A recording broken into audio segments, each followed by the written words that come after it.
Bismillahirrahmanirrahim. Assalamualaikum warahmatullahi wabarakatuh. Alhamdulillah. Alhamdulillahilladzi khalaqa faqaddar wa syara'a fayassar wa faqa man arada hidayatahu lil Islam. Asyhadu an la ilaha illallah khaliqul bashar wa asyhadu anna Muhammadan abduhu wa rasuluhu sayyidul mukhtar.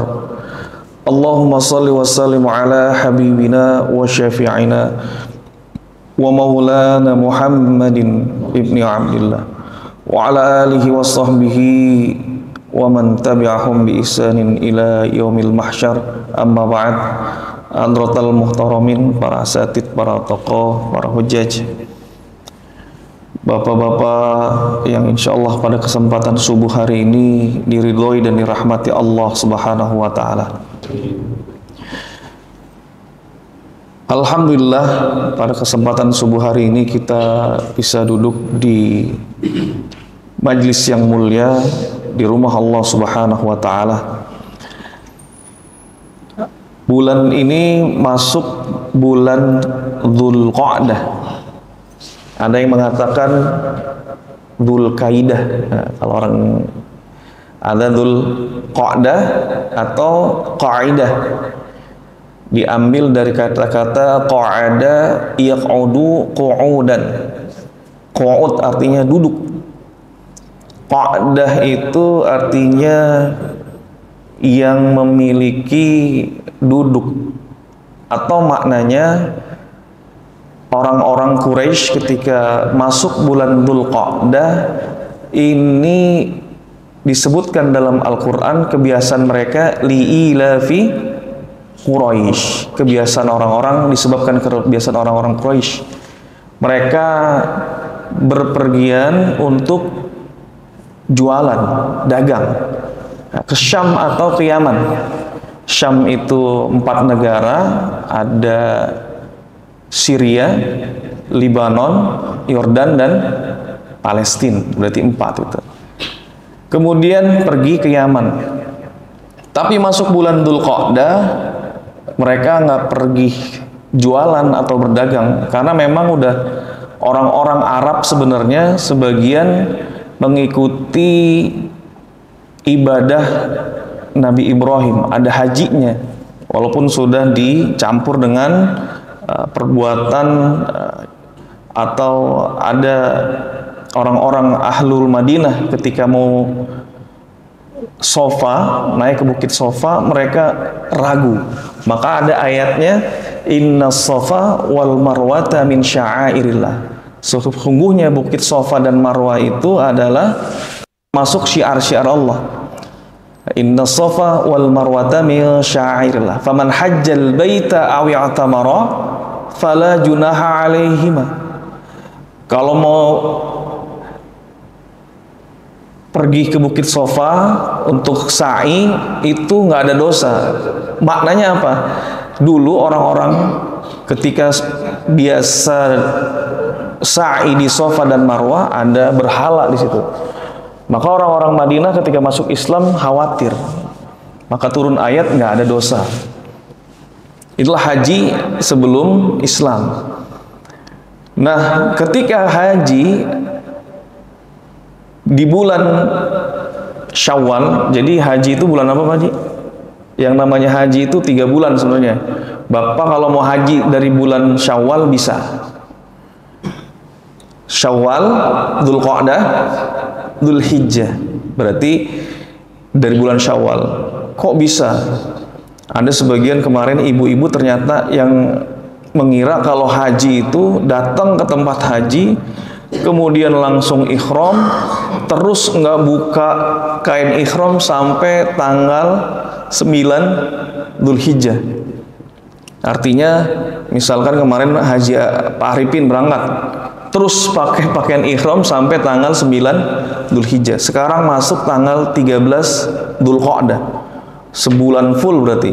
13 sampai tanggal 9. Maka haji orang-orang Indonesia itu faman tamatta'a bil umrati ilal haji famastaysara minal hajj. Istilah famal tamatta, barang siapa ingin tamattu itu bersenang-senang, mudah. Karena hajinya mulai dari umroh dulu, datang kita ke tanah haram, masuk miqat, ya, di Yalamlam. Biasanya orang-orang Indonesia itu di atas itu dikasih tahu mau masuk miqat. Jangan sampai miqatnya di Jeddah, walaupun memang fatwa dari MUI Jeddah termasuk miqat, boleh memulai. Jadi haji itu ada miqat makani, ada miqat zamani. Miqat makani berarti tempat kita berniat di tempat yang telah ditetapkan oleh Rasulullah. Ada Jufah orang Mesir, Yalamlam orang Yaman, atau orang Indonesia lewat Yalamlam. Kalau sudah sampai Jeddah sebenarnya sudah melewati miqat. Tapi sebagian ulama-ulama kita mengatakan masuk dalam miqat. Kalau ulama Saudi mengatakan Jeddah bukan termasuk miqat. Jadi sebagian dari pondok alumni saya itu biasanya sudah pakai ihram dari naik pesawat. Khawatir melewati miqat, nah ini kena dam nantinya. Ya, ikhraqud dam, mengalirkan darah, itu membayar kambing, ya, sembelih kambing. Ini untuk amalan-amalan haji di bulan Syawal. Jadi kalau misalkan datang Bapak ke bulan Syawal haji, cukup dah tuh. Setelah selesai umroh, masuk di bulan Syawal, lepas kain ihram, tahallul, nunggu nanti tanggal 8 atau 9. Kalau yang mau ikutin sunnah, tarwiyahnya tanggal 8 ke Mina dulu, nanti balik lagi baru menuju Arafah. Mau kok hajinya 3 bulan, kenapa rame-ramenya di bulan Dzulhijjah? Ada yang orang-orang ini konyol, kenapa haji itu kan 3 bulan, biar nggak ngejubel rame, sebagian aja udah, nanti ini bagian ini bulan Syawal selesai, nanti masuk bulan Dzulqa'dah haji, nanti masuk bulan Dzulhijjah 1 bulan lagi dibagi haji, kan enak itu, bisa hajinya banyak. Kalau sekarang kan jatah seluruh dunia itu 3 juta. Jadi kalau misalkan berkumpul di tawaf ifadah itu maksimal ya, sampai 3 juta. Indonesia kebagian 220 juta. Dulu sempat 170 ribu jatahnya. Ditambahkan lagi setelah pembangunan jadi 220 ribu.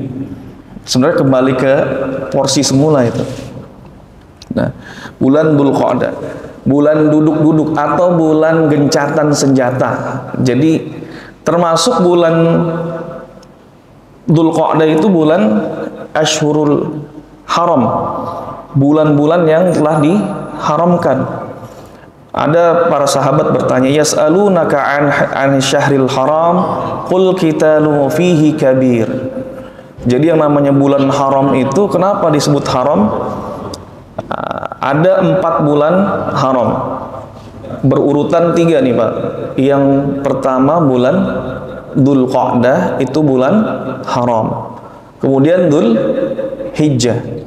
Setelah bulan Dzulhijjah, bulan apa Pak Haji? Muharram. Tahun baru dulu, Muharram. Setelah itu satu lagi, pisah tengah-tengah, bulan Rajab. Jadi 4 bulan ini disebut dengan bulan haram. Kebiasaan orang-orang kafir Quraisy di bulan haram itu, biar kata kita punya musuh, ada kita ketemu orang yang membunuh bapak kita, paman kita, ketemu di jalan, tapi bulannya bulan haram, itu haram untuk dibunuh lagi. Biasanya mereka karena kehidupan kondisi sosialnya dulu, orang-orang Baduy itu ini butuh makan, akhirnya ngebegal. Termasuk Zaid bin Harisah itu kan hasil begalannya orang-orang kafir yang dijual di Suk Ukaz, pasar Ukaz. Dijual lah budak, diambil oleh Siti Khadijah. Ya. Kemudian diberikan oleh Rasulullah. Nah, ini karena memang ada penjualan budak. Itu ya hasil dari kerjanya orang-orang Badui. Akhirnya karena ada pembegalan, ribut, berantem, perang terus-menerus. Kerjaannya gitu, nyari duitnya dari situ karena kondisi ekonominya. Lalu disepakatilah biar nggak perang terus, nggak ribut terus antar kaum, disepakati ada 4 bulan yang di sana dilarang berperang. Nah, ini mulai sebagian mengatakan ini tradisi dari Nabi Ibrahim juga. 4 bulan sepakat tuh, bulan Dzulqa'dah, bulan Dzulhijjah, bulan Muharram dan Rajab. Bahkan yang namanya bulan haram itu amalan dilipat gandakan. Sekarang bulan Dzulqa'dah, berarti kalau kita beramal dilipat gandakan, berbuat dosa juga dilipat gandakan. Kemarin ngedengar khotibnya bilang apa Pak Haji? Ada yang masih ingat khotib cerita tentang siapa namanya? Mi'dan. Ini salah satu budak yang diutus oleh Rasulullah setelah perang Khaybar. Jadi rentetannya itu ini ada perang Ahzab, kemudian ada Khaybar, pengkhianatan orang-orang Yahudi. Ya. Biasanya kalau orang-orang kita itu menyuruhkan yel-yel Khaybar, Khaybar ya Yahud. Jaisul Muhammad saufa ya'ud. Ingat perang Khaybar. Karena di Khaybar lah kita mengusir termasuk Bani Quraidah, ya, orang-orang kafir di Khaybar, terusir, mereka kalah karena pengkhianatan kepada Rasulullah. Ingat, Jaisu Muhammad, tentaranya Muhammad akan kembali, mengingatkan orang-orang Yahudi sekarang yang ada di Israel. Nah, ketika diutus untuk mengambil ghanimah, jadi ghanimah itu diambil, dibagikan Pak, sesuai dengan jatahnya itu tergantung kita pasukan apa, berkuda atau jalan kaki. Berkuda dapatnya 2 bagian. Yang membagikan Nabi Muhammad. Belum dibagiin udah diambil dulu. Nah, dia ngira bahwa ya cuman mantel lah atau cuman selendang doang, nggak apa-apalah. Ini artinya ada pelajaran jangan sampai meremehkan dosa kecil. Ternyata itulah yang menyebabkan masuk neraka. Jadi panitia zakat. Panitia zakat ada biasanya suka ngasih infak. Saya nanyakan panitia ini untuk biaya operasional dari mana? Biasanya diambil dari infak. Infak itu atau sodakoh ada yang muqayyad, ada yang ghairu muqayyad. Kalau yang muqayyad, ini datang bapak ibu ke masjid bilang, ini saya sodakoh buat anak yatim piatu. Kira-kira uang sodakohnya boleh nggak buat pembangunan masjid? Nggak boleh, haram. Karena terikat dia, akadnya untuk anak yatim. Jadi harus disalurkan kepada anak yatim. Kalau misalkan sodakoh Jumat, muqayyad atau ghairu muqayyad? Infak yang terikat, sedekah terikat atau tidak terikat? Nah, tidak terikat. Peruntukannya boleh buat biaya operasional. Nah, ini yang kalau seandainya panitia dikasih infak setelah kita ngasih zakat fitri, hitunglah zakat fitrah itu berapa di sini? 45.000. Ada sisa, kalau kita bawa duit 50.000, sisa 5.000.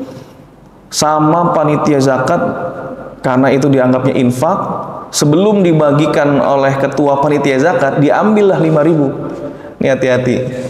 Nah, ini terjadi karena kurang pahamnya panitia. Ini kan infak sedekah. Diambil dulu sebelum diserahkan kepada ketua panitia, nanti kan dibagikan atau dibelikan misalkan plastik buat distribusi zakat.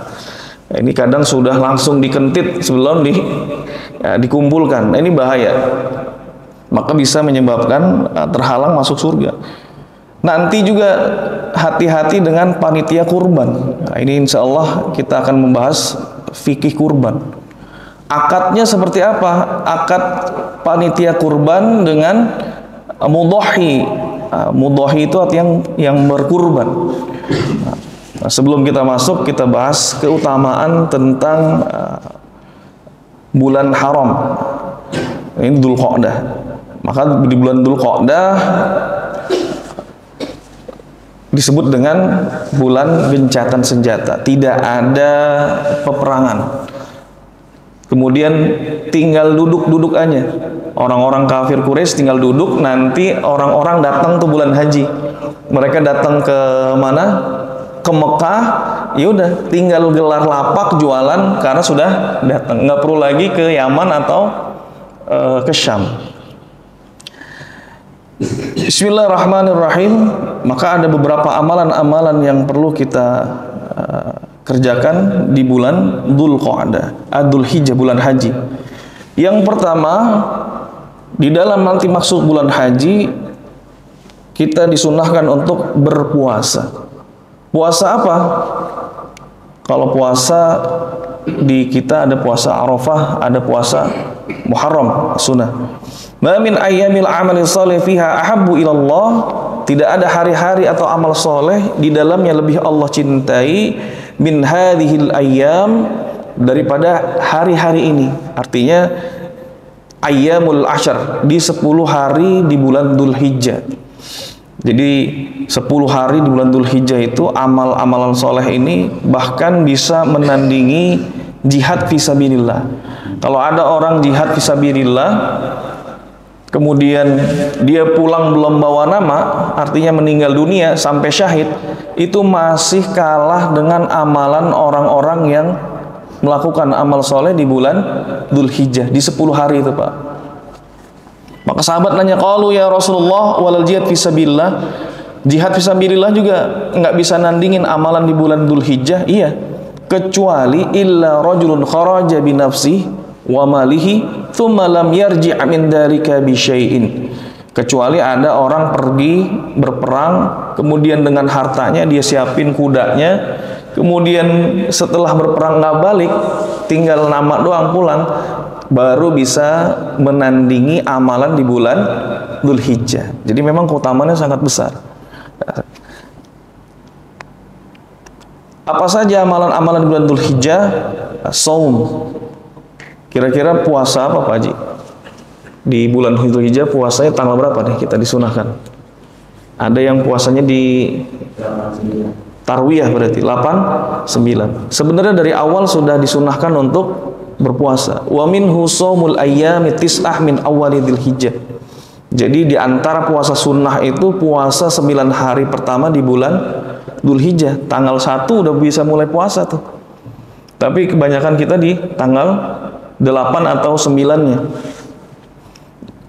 Disebutkan bahwa bal yustahabbu jiddan, ini kata Imam An-Nawawi dalam syarh Sahih Muslim, an tusoma hadhil ayyam fa inna shauma min afdhalil amal.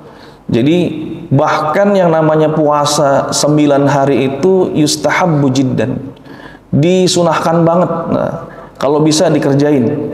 An tusoma hadhil ayyam. Karena Siti Aisyah, istri-istri Nabi juga katakan, karena Rasulullah SAW yasumu tis'a Dzulhijjah. Jadi Nabi itu berpuasa di 9 hari di bulan Dzulhijjah. Wa yaumu Asyura. Nabi juga berpuasa di hari Asyura. Tanggal berapa tuh Pak? Asyura. Tanggal 10. Wa thalathata ayyam, 3 hari setiap bulannya. Berarti 13, 14, 15. Kalau bulan Dzulhijjah itu ada hari tasyrik 11, 12, 13. Puasa Ayyamul Bidnya hari apa? Di tanggal berapa? Kan nggak bisa tanggal 13 ya, karena tanggal 13 hari tasyrik. Maka puasanya di tanggal 14, 15, dan 16. Ini puasa termasuk amalan-amalan yang disunahkan di bulan Dzulhijjah.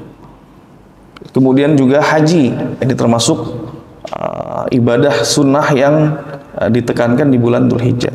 Cuman masalahnya hajinya nggak semua orang mampu. Jadi yang namanya haji ada man istata'a ilaihi sabila, istita'ah. Apa itu istita'ah? Mampu secara finansial, punya uang, berangkat haji. 250 juta berangkat tahun ini juga, tapi hajinya pakai visa ziarah. Ziarah itu siahah, turis, Pak. Jadi sebagian travel mensiasati bagaimana caranya biar bisa haji tahun ini juga.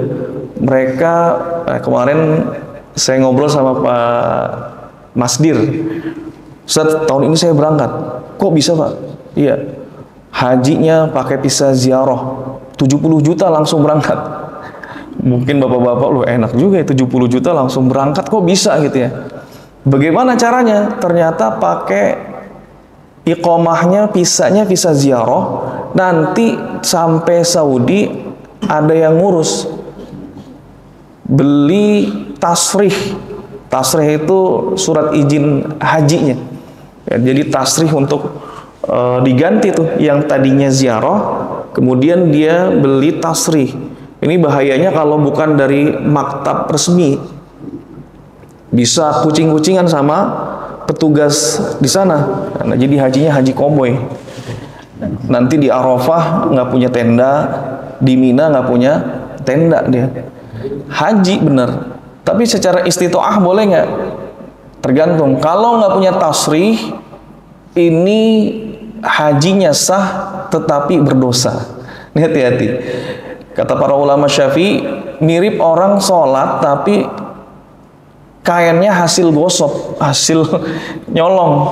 Sholatnya sah tapi berdosa.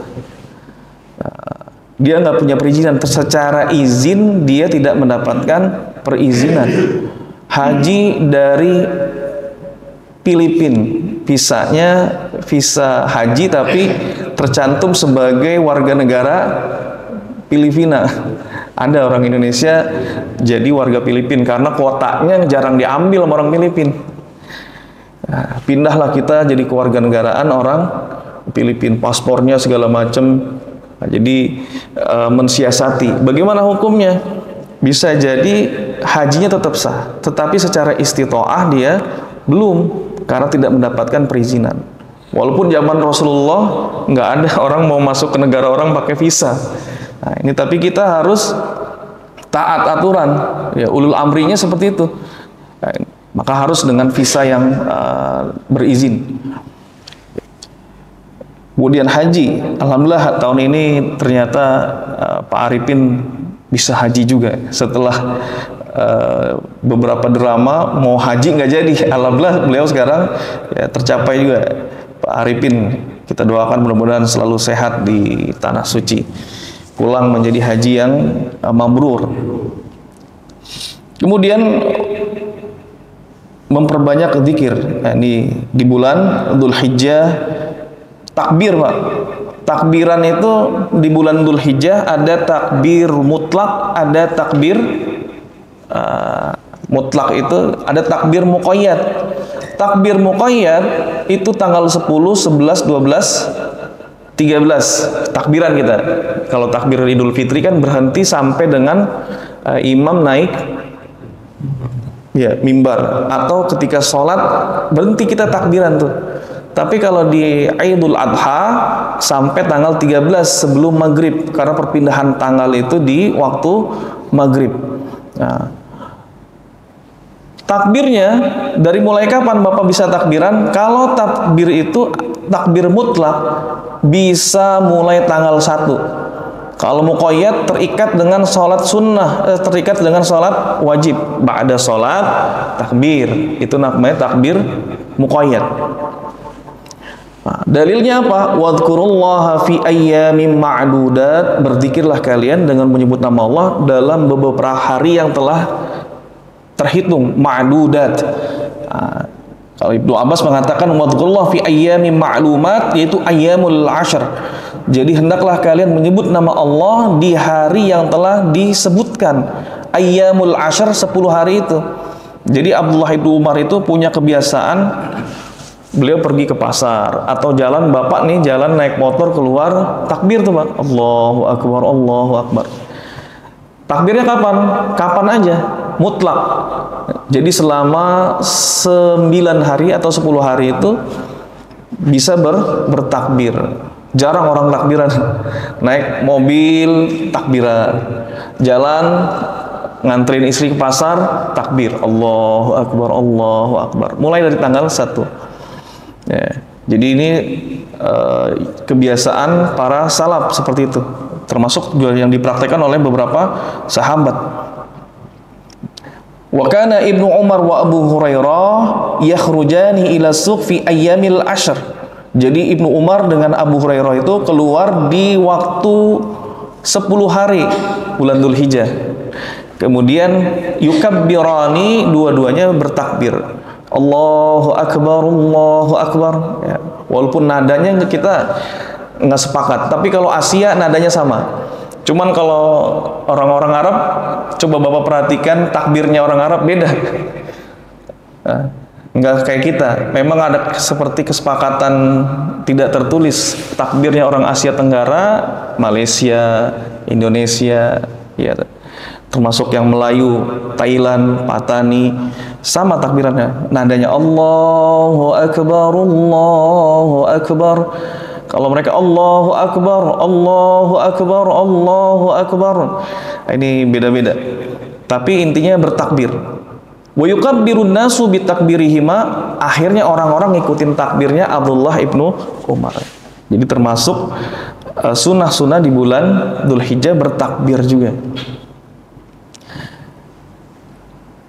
Lalu termasuk di bulan Dzulhijjah hukumnya kita sunnah untuk berkurban. Apa itu kurban? Kurban itu masuk ke dalam bahasa Indonesia. Qoroba yaqribu. Kalau kita punya sahabat dekat, bahasa Indonesianya sahabat karib. Diambil dari bahasa Arab qarib. Wa idza sa'alaka 'ibadi anni fa inni qarib. Kalau ada hambaku bertanya tentangku, maka kata Allah, inni qarib. Saya itu dekat, qarib. Sahabat karib. Kemudian kutiba 'alaikum idza hadara ahadakumul maut in taraka khairanul wasiyah lil walidaini walil aqrabin. Ada wasiat yang wajib diberikan ketika seseorang mau menghadapi maut, yaitu wasiat kepada kedua orang tua. Ini wasiat harta, walaupun ayatnya mansuh itu dihapuskan. Jadi wasiat untuk warisan kepada kedua orang tua itu mansuh. Lil aqrabin, aqrabin itu akrob, artinya orang-orang yang dekat. Bahasa kitanya kerabat, jalur saudara dekat yang masih ada nasab. Diambil dari bahasa Arab, kerabat, qorobah. Sama tuh, Pak. Jadi kerabat dari bahasa Arab, qorobatun, kerabat. Jadi semua, hampir banyak bahasa Indonesia itu ada beberapa penelitian, sekitar berapa persen bahasa Arab itu diserap ke bahasa Indonesia. Salamatun. Tapi dalam bahasa fikih ini kurban itu jarang digunakan. Yang dipakai itu udhiyah. Jadi bukan kurban. Kalau kita kurban itu dipakai untuk berkurban. Ustaz, saya nggak bisa korban. Beli sapi patungan nggak bisa. Beli kambing nggak bisa. Akhirnya bulan Dzulhijjah tidak berkurban, cuman bisa korban perasaan. Kurban. Jadi apa itu udhiyah? Diambil dari waktu duha. Waktu duha itu kapan, Pak? Waktu duha nanti setelah syuruk sampai dengan sebelum zawal, kira-kira 15 menit sebelum zawal. Berarti waktunya kira-kira jam 6 sampai sebelum duhur. Zawal itu matahari tepat di atas itu. Nah, nanti 15 menit sebelumnya sudah berhenti untuk sholat duha, nggak boleh sholat duha. Ya, masuklah istilah sembelihan itu udhiyah. Kenapa? Karena disitulah disembelihnya kambing, onta, sapi. Asyatul lati tudbahu dohwatan. Syat, kambing yang disembelih pada waktu duha. Saya menyembelih kambing di waktu duha tapi nggak ikut Idul Adha, boleh nggak? Boleh. Syaratnya harus disembelih ketika waktu duha. Kalau belum waktu duha, sekarang nyembelih kambing, sah nggak udhiyahnya? Nggak sah. Hitungannya sedekah. Jadi nanti kalau bapak misalkan mau nyembelih kambing sendiri, karena dulu nyembelih kambing sendiri nggak ada panitia kurban. Rasulullah menyembelih butnah atau unta itu 100, sebagian 60-70 disembelih oleh Rasulullah, sisanya oleh Sayyidina Ali sendiri tuh Pak, onta. Fasholli li rabbika wanhar. Wanhar itu sebenarnya perintah menyembelih untuk unta. Kalau sembelih itu bahasa Arabnya dzabhun. Jadi kenapa Allah nggak fasholli li rabbika wadbah? Wadbah itu umum, sembelih onta, sembelih kambing, tapi wanhar itu sembelih unta.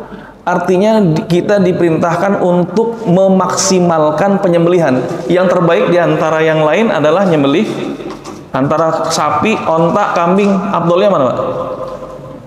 Onta. Maka kalimatnya wanhar gitu. Jangan sampai kayak Qabil nanti nggak diterima sembelihannya karena ngasihnya yang jelek. Maka perintahnya fasholli li rabbika wanhar.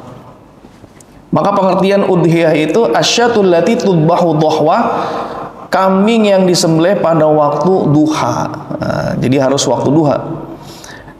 Kemudian istilah yang lainnya ma yudzakka taqarruban ilallah, sesuatu yang disembelih untuk taqarrub. Taqarraba ya taqarrabu, taqarruban, sama, mendekatkan. Bahasanya diambil dari akar kata yang sama, qaf, ra, dan ba. Qarib, qarabah, kerabat, taqarrub, kurban, masuk ke dalam bahasa Indonesia korban, berkurban. Ini mengenai istilahnya. Kemudian sebelum masuk kepada pembahasan yang lain, perlu diperhatikan panitia kurban. Jadi ada hal-hal yang perlu diperhatikan oleh panitia kurban. Kalau muhajirin korbannya kambing 3,5 juta, belum termasuk biaya pemotongan. Nah ini ada biaya potongnya 200.000.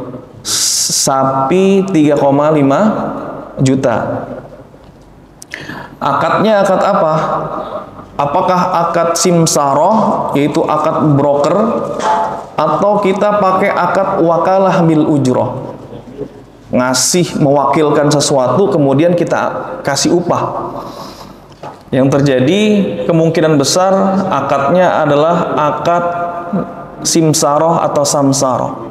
Contoh akad samsaroh itu boleh kalau seandainya ujrohnya maklumah.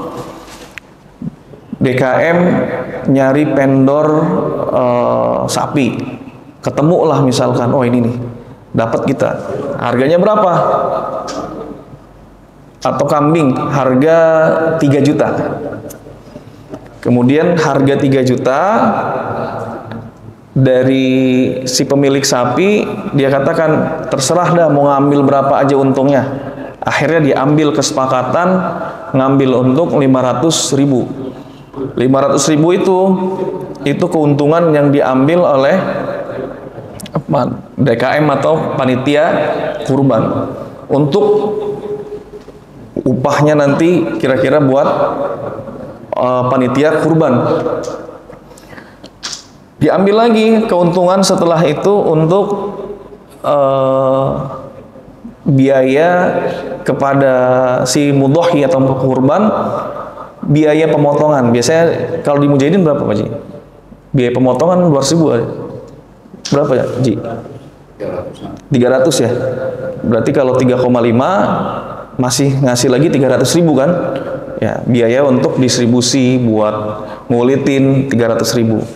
Ini akadnya akad simsaroh. Nah, nanti maklum dia ujrohnya udah Haji Aceng bilang saya jualin ya 3.500.000, silakan, nggak apa-apa, mau diambil untungnya situ silakan, sah hukumnya. Tapi kalau wakalah bil ujroh berarti mudhohi, bapak-bapak yang berkurban di Mujahidin nitip, namanya wakil. Yang namanya wakil itu kan harus membeli sesuai dengan apa yang diinginkan yang mewakilkan, si muwakil. Nanti saya upahin nih, tolong beliin kambing, nanti saya upahin 500.000. Berarti harga kambingnya 3 juta. Kemudian saya upahinnya misalnya 500.000 untuk nyari-nyarinya. Dapatlah Haji Aceng di tempat kambing ternyata harganya 2,8 juta. Berarti kalau mau dia taunya 3 juta. 200.000-nya ini dibalikin apa buat yang wakil, Pak? Balikin, karena akadnya adalah akad wakalah. Nggak boleh diambil keuntungan lagi karena sudah ada ujrohnya. Itu namanya wakalah bil ujroh. Jadi kalau udah akadnya wakalah bil ujroh, panitia nggak boleh ngambil lagi keuntungan. Takutnya dia udah nih, wakil, saya beliin lah 3,5 juta. 3,5 juta itu kalau udah kita samsaroh atau simsaroh atau akad broker, kita boleh ambil keuntungan berapa kesepakatannya dari si penjual. Tapi yang nggak boleh lagi adalah mengambil keuntungan dari akad wakalah, akad perwakilan. Ini yang harus diperhatikan, mau akadnya akad apa nih? Akad wakalah atau akad simsaroh. Udhiyah, kemudian pengertian udhiyah tadi sudah kita sebutkan, dalil-dalilnya fasali li rabbika wanhar. Nah, kita masuk ke pembahasan mengenai beberapa pembahasan yang mungkin relate pada ya, hukum berkurban. Hukumnya adalah sunnah muakkadah. Jadi hukumnya sangat ditentangkan. Amal ahkam faqala asy-Syafi'i wal ashab at-tadhiyah sunnatun muakkadah. Jadi sangat-sangat ditekankan. Bahkan dalam mazhab Syafi'i itu sunnahnya sunnatul kifayah. Ada fardu kifayah, ada sunnah kifayah. Cuman ditemukan dalam mazhab Syafi'i sunnatul kifayah.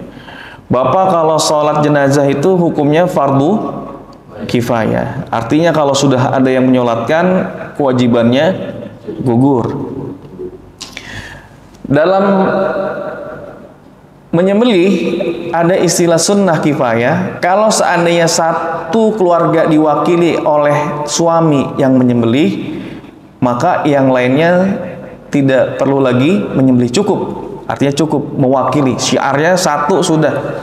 Tapi kalau misalkan anak juga mau nyembelih, bapak nyembelih, istri nyembelih, itu lebih afdal. Ya. Madhabuna annahu yadkhulu waqtuha, kapan waktunya? Idza tala'at asy-syamsu yauman nahar, ketika matahari terbit di hari penyembelihan tanggal 10. Tsumma madha qadra salatul Id wa khutbatain. Kemudian berlalu waktunya sampai dengan waktu selesai khutbah dan sholat 2 rakaat. Kalau kita selesai biasanya jam berapa? Jam 7 atau setengah 8. Tetapi sebenarnya bisa dikerjakan di waktu duha.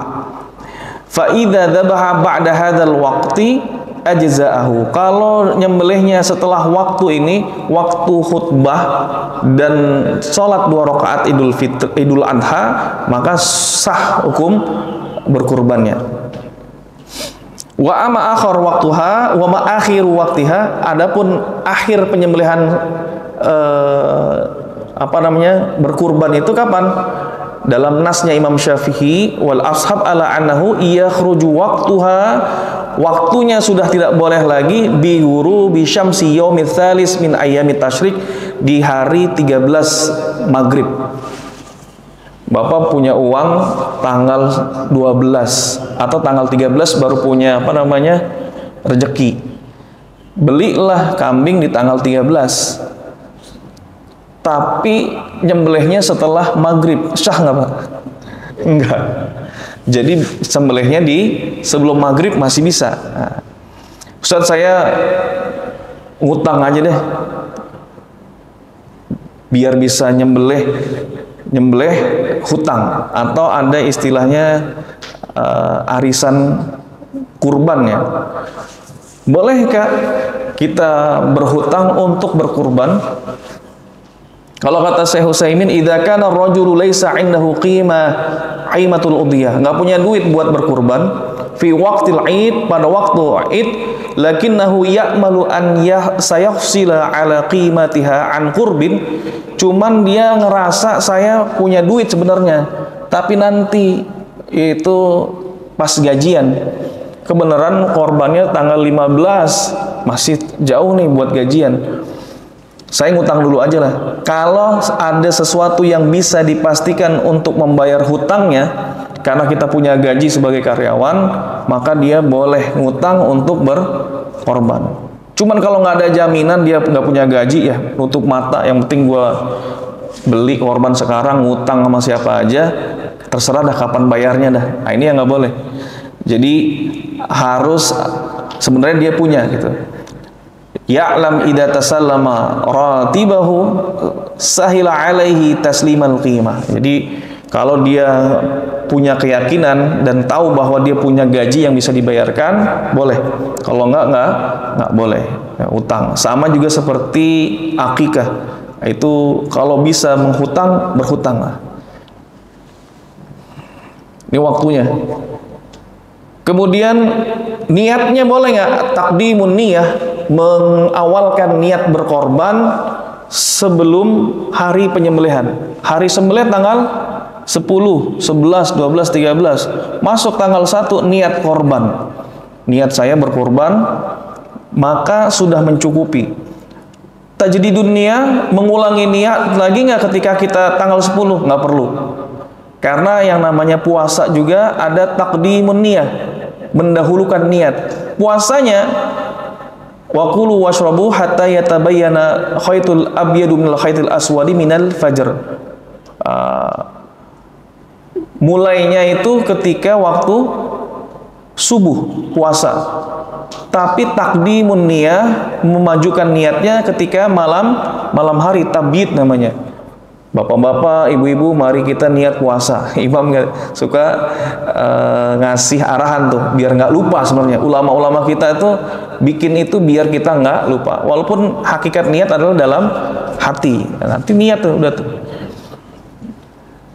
Niatnya malam, puasanya besok. Niatnya tanggal 1 Dzulhijjah, dikerjakan penyembelihannya tanggal 10. Maka dalam mazhab kita tidak perlu lagi memperbarui ini niat, cukup tuh niatnya di awal.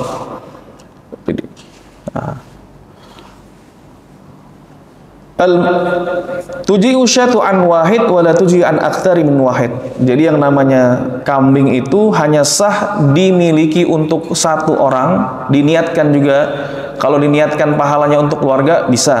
Ya, Allahumma taqabbal minni, ya Allah terimalah korbanku dariku, wali ahli, dan juga dari keluargaku. Seperti Nabi Muhammad ya, disebutkan untuk umatku juga ya. Umatnya yang mana? Yang sudah meninggal dan masih hidup.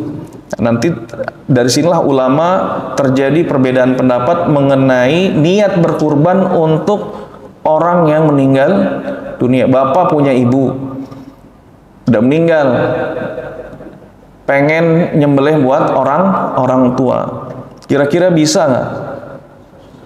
Buat orang tua saya aja. Dalam mazhab Syafi'i terdapat dua perbedaan. Kalau seandainya ibunya dulu wasiat, ntar kalau saya meninggal tolonglah dikorbanin, maka dijalankan kurban. Tapi kalau nggak berwasiat, Tidak perlu, kasih aja saudara kita yang belum pernah korban, itu lebih afdol. Yang belum korban, ada saudara kita yang masih kurang, ya, ditanya mau nggak korban, ya dibeliin dah korbannya. Jadi ada dua pendapat, lebih baik diberikan kepada yang masih hidup saja. Potongan kurban, Wallahu a'lam, banyak pembahasan mengenai fikih kurban. Mungkin kita cukupkan sampai di sini.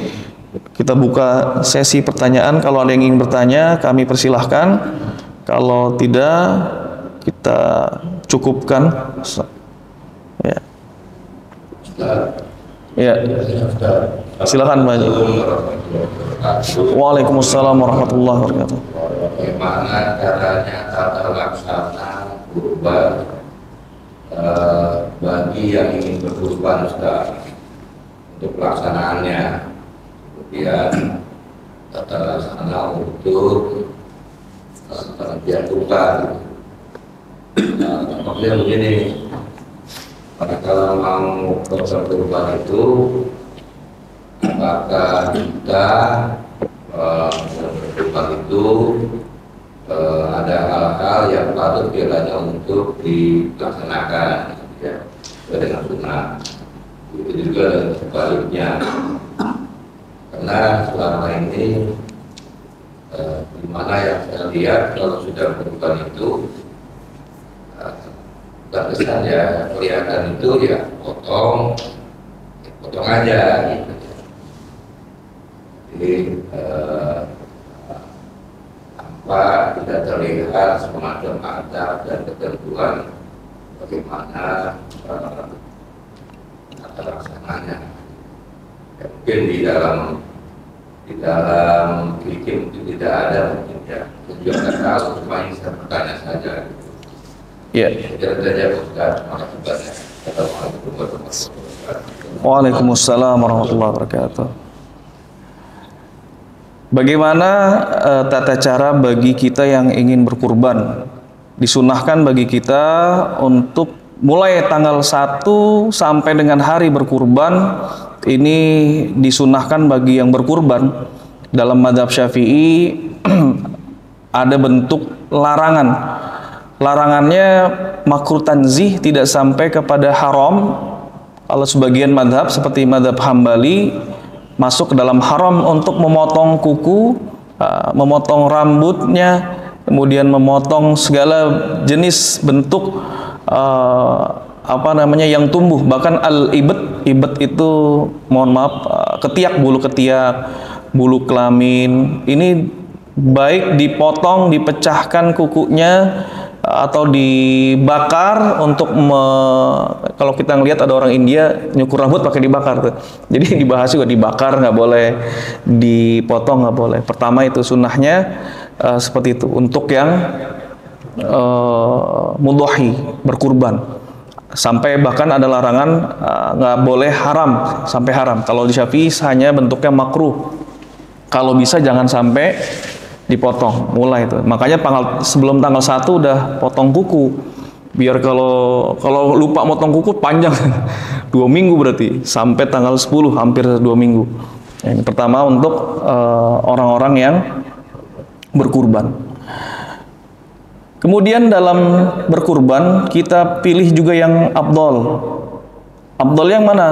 Afdol warna amlahain. Jadi Rasulullah itu menyembelih kambing yang kabsyaini amlahaini, yang bertanduk dan warnanya putih. Maka nanti ada afdoliyah warna punya afdoliyahnya. Urutannya al-bayda, warna putih, summa sofro, kemudian yang agak kuning. Ada lagi setelah kuning, cari lagi bulako, ada yang belang-belang, setelah itu sauda, yang hitam. Ini urutannya. Jadi kalau Pak Haji ngelihat, warna putih mana? Yang putih, beli yang putih. Yang gemuk apa yang kecil? Yang kurus, pasti yang gemuk. Afdol mana yang gemuk? Afdol mana, kambing atau sapi? Sapi tapi saya patungan. patungan buat 7 orang. Tapi sapi 1 orang. Kira-kira afdolnya mana, Pak? Dalam mazhab Syafi'i, kambing 1 lebih afdol dibandingin sapi tapi patungan. Saya sapi sendiri sama kambing yang sendiri, afdol mana? Sapi sendiri. Saya 1 kambing gemuk dibandingin 2 kambing kurus, afdol mana? Kambing yang gemuk 1. Ada. Kemudian saya belinya agak mahal. Kalau yang Syafi'i itu afdolnya cari yang aktsarul qimah, yang lebih mahal. Nyari yang di kambing di mana? Bima, sapinya yang lebih murah lah dikit. Ternyata sebenarnya dicari yang lebih mahal. Dengan asumsi yang kalau mahal itu biasanya lebih banyak dagingnya gitu. Jadi yang lebih gemuk juga. Nah, ini yang perlu diperhatikan. Nanti kemudian setelah Bapak pilih, penyembelihannya gimana? Disunnahkan untuk hadir ketika penyembelihan. Sebagaimana Siti Fatimah itu menghadiri penyembelihan. Sunnah tapi. Ustadz, saya korban di Mujahidin. Cuman pas waktu hari H, saya di kampung. Gimana hukumnya? Apakah kita harus membersamai niat ketika kurban atau enggak? Nggak perlu. Tadi kita niatnya sudah di awal. Tadi takdimun niyah boleh. Jadi kita tinggal pergi ke kampung, nggak ada masalah. Sunnahnya hadir ke tempat pemotongan. Tempatnya di mana sunnahnya? Di masjid, tempat pemotongan, tempat jagal, atau di rumah? Di rumah. Kalau bisa motong sendiri di rumah. Nah, ini afdoliyah makan, keutamaan tempat. Masalahnya orang kita jarang yang bisa nyembelih sendiri. Maka diwakilkanlah oleh panitia kurban. Jadinya disembelih di masjid. Datanglah kita ke sana. Ini secara afdoliyah tempat. Nah, ini dibahas. Kemudian ketika menyembelih, bagaimana tata caranya?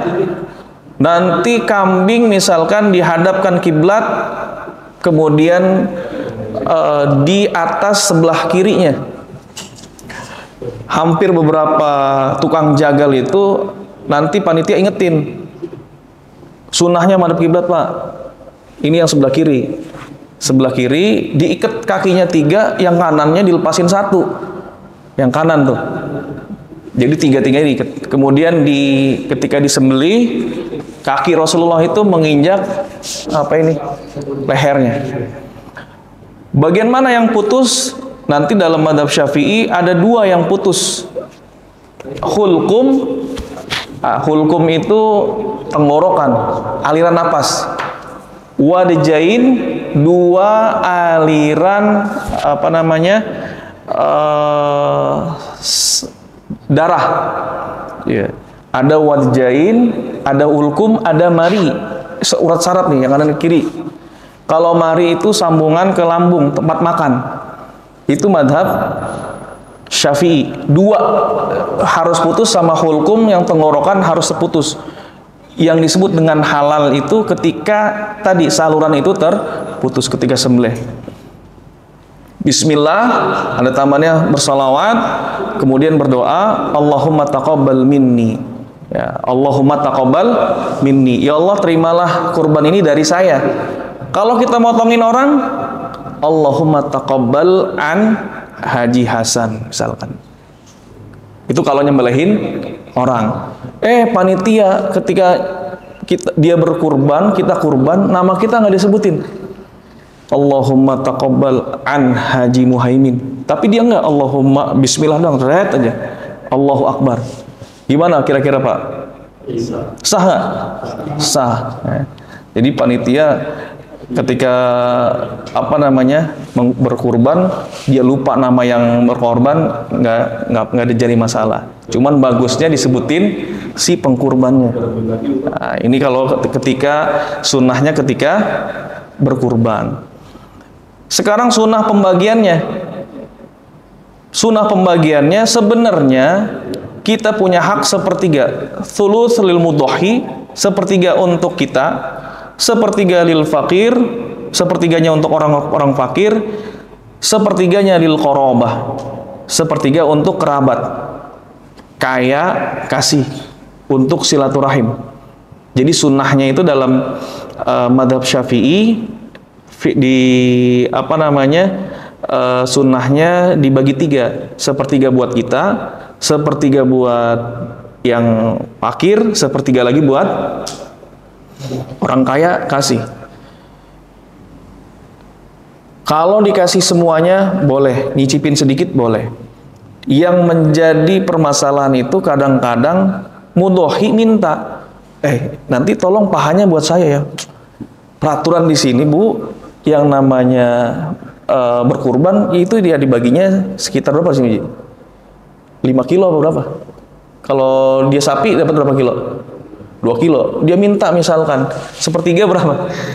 Anggaplah kalau korbannya patungan 7 orang. 7 orang, sapinya itu totalnya biasa berapa kilo?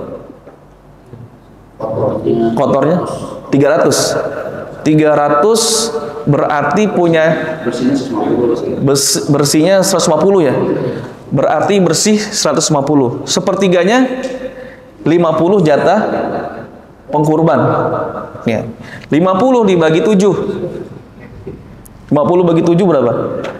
Ada 49 ya, 7 kilo tuh. Dia punya jatah itu 1 orang sebenarnya kalau sepertiga, karena kan dia berapa? 7 kilo. Sebenarnya sepertiga kalau sunnahnya. Kalau mau dikasihin semua nggak ada masalah. Cuman yang diwakilin, yang wakil tuh panitia kan wakil. Wakil nentuin orang yang mewakilkan, nggak bisa. Kata yang diwakilin 2 kilo aja. Yang punya kurban itu siapa sebenarnya? Yang punya kurban kita. Hak kita sebenarnya menentukan. Nanti tolong ya kepalanya saya pinta. Jangan, kepala buat kita nih. Atau kita kasih tukang jaga nanti tambahin buat tambahan. Udah mah kita yang punya, terus yang panitia yang ngatur. Boleh nggak? Nggak boleh. Namanya juga kita diwakilin. Jadi ya perkataan yang mewakilkan lah yang diambil. Harusnya kalau saya mau nih buat saya palanya, ya ambil. Kulitnya saya ambil. Kulitnya saya sedekahin, boleh. Palanya saya sedekahin, itu juga boleh. Jadi pertama pembagiannya, sunnah pembagiannya sepertiga. Kalau Pak Haji mau dibagikan semuanya, silahkan. Saya ambil sedikit aja. Yang korban saya ambil sekilo, boleh juga.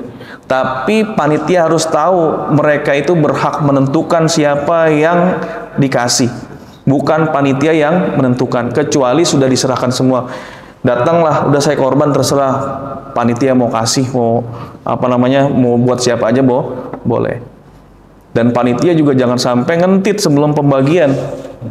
Nanti terhalang masuk surga gara-gara ngambil ya, daging, nyeset, belakangin dikit, seset lagi dikit, lempar ke belakang. Anaknya bawa udah siap-siapin kantong misalkan, ini bahaya nih. Udah ada CCTV-nya kelihatan nih, muhajirin yang ngambil kelihatan sebenarnya. Pulang sebelum dibagi dia udah punya kantong lebih. Ada yang ngegandol 1 kambing di bawah itu. Dulu kan banyak kambingnya. Ini bahaya itu. Makanlah kulu ya ayuhan nasu kulu mimma fil ardi halalan thayyibah, makan yang halal dengan cara yang baik. Ini cara pembagiannya. Kemudian ada 4 sebenarnya. Dibagikan 3 tadi, yudakhir, disimpan boleh. Dulu dilarang sama Rasulullah untuk disimpan, setelah itu boleh. Karena kalau disimpan dulu banyak orang, ini zaman paceklik, kemudian orang banyak yang lapar, akhirnya sama Rasulullah nggak boleh lebih dari 3 hari, harus dibagiin habis. Nah, setelah itu zamannya sudah berputar, kondisi membaik, maka boleh kita simpen sembelihan kita seperti itu. Nanti ada keabsahan dari si hewan kurban. Kalau cacat bagaimana, ada penyakitnya nggak, ada penyakit PMK mulut dan kuku, nanti dilihat apakah ini kena PMK atau tidak. Kalau kena PMK-nya parah atau tidak, bisa merubah berat si kambing atau tidak. Kalau yang tadinya gemuk berubah karena PMK jadi kurus, maka tidak sah pemotongannya. Nah, kemudian ketika memotong harus diperhatikan, jangan galak-galak. Ada yang pakai selengkat, kemarin pakai diselengkat, ditendang. Kalau patah gimana? Patah berarti kurbannya tidak sah, panitia bertanggung jawab. Ganti itu kalau bisa. Apalagi sapi, ganti gimana? Mahal kan? Makanya jangan galak-galak. Pakai ditendang lagi. Kalau mau kayak di Jogokarian ada alatnya itu. Tinggal ditidurin. Jadi ada sekitar 15 juta apa buat nidurin sapi. Nah, ini dari Abdoliyah pembagiannya seperti itu. Wallahu a'lam. Itu mungkin Pak Haji yang perlu diperhatikan bagi orang-orang yang berkurban. Korbannya Pak siang, malam boleh nggak? Malam makruh. Kalau bisa waktu dohwah, waktu duha. Namanya juga udhiyah, waktu duha. Pagi, agak siang, agak waktu. Ya. Ada lagi mungkin yang ingin bertanya? Jika tidak kita niatnya itu pada saat kasih uang atau bagaimana? Niatnya ketika ngasih uang atau bagaimana? Niatnya ketika sudah ada kemampuan untuk berkorban.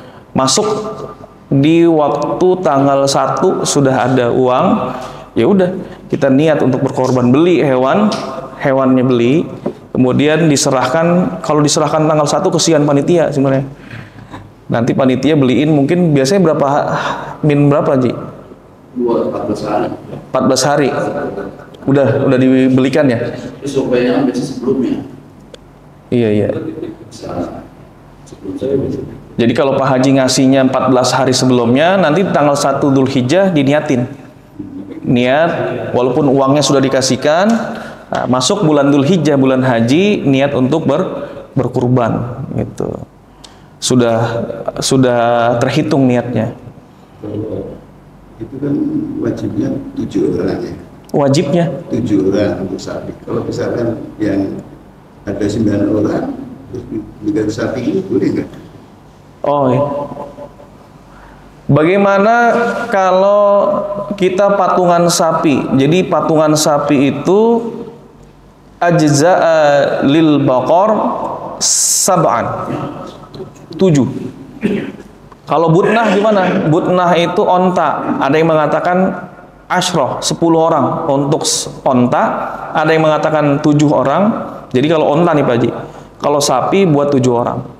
Kalau sapi maksudnya 7 orang begini. Ada yang mengatakan Ustaz 7 orang itu artinya kita berkurban pahalanya buat 7 orang itu.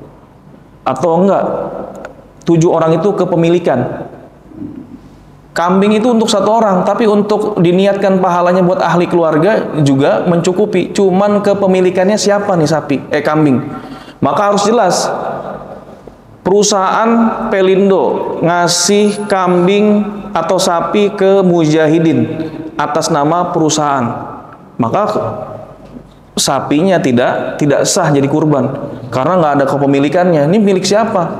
Milik karyawan Pelindo 7 orang. 7 orangnya nggak disebutin, nggak sah juga siapa. Karena harus yang namanya kurban ada niat. Perusahaan kasih tahu, ente 7 orang ini dapat jatah berkurban. Nanti niat ya. Kalau tiba-tiba dicantumin aja namanya yang dikurban kagak tahu, nggak sah juga. Maka ketika berkurban atas nama perusahaan, perusahaan kasih tahu orang yang ingin berkurban. Nanti panitia tahu tuh, oh ini 7 orangnya. Yang mana juga ada niat, gitu. Kalau 9 nggak bisa. Untuk satu sapi buat 9 orang. Nah, 7 orang kasih tahu, maka kambing kurbannya itu sah, dianggap sebagai hewan kurban. Gimana kalau seandainya ada sapi datang ke mujahidin atas nama perusahaan, tapi tidak ada nama pengkurbannya? Yang kayak gini enak dijadiin buat makan-makan panitia. Karena kalau panitia ngambil punya jatah orang lebih, indikasinya apa? Kalau panitia ngambil jatah lebih dari hewan kurban, indikasinya bisa jadi dia ngerasa ini upah gua. Kalau upah nggak boleh diambil dari hewan kurban. Nah, nanti dibahas lagi masalah panitia ngambil kulit, ngambil segala macam, bolehkah? Kalau diniatkan sodakoh dari mudhohi, udah saya sodakohin, maka hukumnya sah buat panitia. Atau caranya yang berkurban salah satunya dari panitia. Kambing saya, kata yang panitia, ini buat makan panitia, boleh. Jadi kalau ngambil lebih, pertama ketika panitia ngambil lebih, lebihnya itu apa? Kalau dia ngerasa itu upah, maka tidak boleh ngambil upah dari hewan kurban, hukumnya haram. Nah, hukum hewan kurban. Jadi itu Pak Haji, 9 orang. Nggak bisa kalau untuk sapi, tetap buat 7 aja, patungannya 7 orang. Niatnya beda-beda. Niatnya saya akikah dalam sapi nih misalkan. Yang satu lagi misalkan Haji Aceng niatnya dia nazar, pengen berkorban. Niat nazar, niat akikah, kemudian misalkan satu lagi Haji Bayu niatnya makan-makan. Nggak ada niat untuk korban. Yang lain sisanya korban. Sah nggak hukumnya berkorbannya? Jadi ada at-tafarruqah fin niyat, perbedaan niat. Yang satu untuk ibadah, yang satu buat makan-makan doang. Kalau ibadah kan berarti kurban sepertiganya jatah dia 7 kilo harus bagi-bagi. Kalau gue pengen 7 kilo buat gue semua, buat makan-makan. Maka dalam madhab Syafi'i sah. Madhab Hambali tidak sah. Pokoknya niatnya harus kurbah, harus mendekatkan diri kepada Allah. Jadi yang akikah sah, yang nadar sah, kemudian yang lainnya sah kecuali kalau ada satu yang tidak niat untuk berkorban, niat makan-makan nggak sah dalam Hambali. Kemudian perbedaannya kalau niatnya nadar, maka haram hukumnya memakan sembelihannya sendiri walaupun sedikit, karena dia itu ibadah wajib buat dia. Jadi hasil sembelihannya buat orang semua, dia nggak boleh makan. Nah, itu kalau niat. Jadi dalam niat juga harus diperhatikan. Nah, kalau mau niatnya tadi untuk apa namanya akikah bisa, walaupun harusnya lebih afdolnya ya akikah kambing. Ya, tapi dia mau ke situ itu.